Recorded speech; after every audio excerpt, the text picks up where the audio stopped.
Is self-love just narcissism in disguise? Love yourself. It's everywhere. From Instagram captions to wellness brands, self-help books to motivational speeches, these two words have become the anthem of a generation. But today, we're asking a question no one wants to confront. Is self-love truly a path to healing, or has it quietly morphed into socially accepted narcissism? Let's strip away the hashtags, the polished posts, and the commercial noise, and take an honest look at what's hiding beneath the surface of self-love. Because not every affirmation leads to growth. And not every "I love myself" comes from a healthy place. 1. The origin of self-love. From philosophy to pop culture, the idea of loving oneself isn't modern. Ancient philosophers like Aristotle spoke of self-respect as a virtue, but always tied to ethics, balance, and community. Fast forward to the 20th century, psychologists like Eric Fromm reframed self-love as essential, not as vanity, but as self-acceptance rooted in compassion. But something changed. In the 21st century, self-love was hijacked by consumer culture. It became less about inner harmony and more about external performance. Suddenly, loving yourself meant curating your image, cutting off negative people, declaring your worth loudly and constantly, and companies were quick to monetize it. The result? A generation confusing self-obsession with self-care. 2. Narcissism. The silent shape-shifter. To understand the danger, we need to define narcissism properly. It's not confidence. It's not ambition. It's not taking pride in your achievements. Narcissism is a fragile ego masked by superiority and endless hunger for validation, a lack of genuine empathy, a focus on appearance over authenticity. And here's the uncomfortable truth. Much of what is celebrated as self-love today fits this description. When loving yourself means placing yourself above others, rejecting accountability, and demanding constant recognition, that's not empowerment. That's ego inflation. 3. Social media. Fueling the illusion. Let's be honest, social media didn't invent narcissism, but it sure gave it a stage. Platforms thrive on self-promotion. We're encouraged to build personal brands, showcase curated moments, and broadcast our self-love journeys. But ask yourself, if your self-worth depends on likes, comments, and followers, is it really self-love? Or is it crowd-sourced validation? True self-love is quiet. It's how you treat yourself when no one's watching. But online culture rewards visibility, not vulnerability. We post, "I don't need anyone. I'm my own priority. If you can't handle me at my worst, you don't deserve me at my best." These aren't declarations of confidence.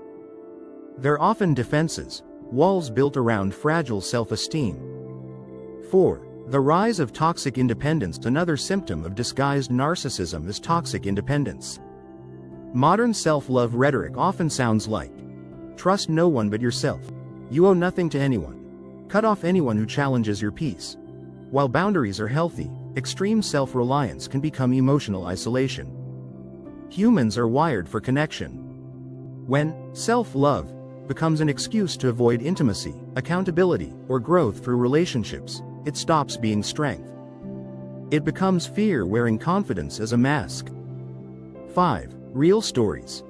When self-love becomes self-deception. Consider Anna. After a difficult breakup, she dove into self-love culture. She posted daily affirmations, indulged in luxury treats, and cut ties with anyone who offered constructive criticism. On the surface, she seemed empowered.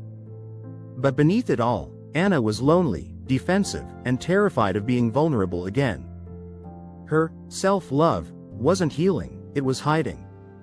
Anna didn't build inner peace. She built a fortress. And many are doing the same, confusing avoidance with empowerment. 6. The self-love industry. Selling you back to yourself. Let's not ignore the billion-dollar machine behind this movement. The self-love industry thrives on your insecurities, convincing you that true confidence is just one purchase away. You're perfect as you are, but here's a product to make you feel better. Empower yourself with this $500 course. Love yourself by booking this luxury retreat. It's a cycle. Make you doubt yourself. Sell you the solution. Repeat. Real self-love can't be bought. But insecurity? That's highly profitable. 7. Signs you've fallen into the narcissism trap. Let's get brutally honest. Here are signs that your self-love might be ego in disguise.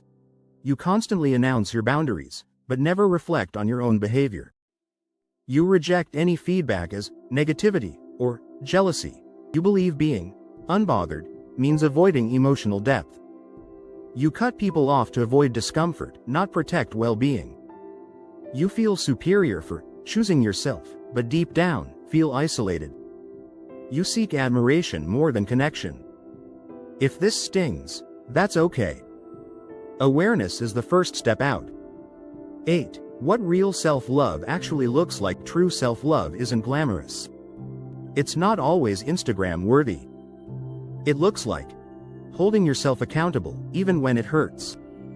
Sitting with uncomfortable emotions instead of numbing them. Choosing growth over constant comfort. Being open to criticism, because you know it doesn't diminish your worth.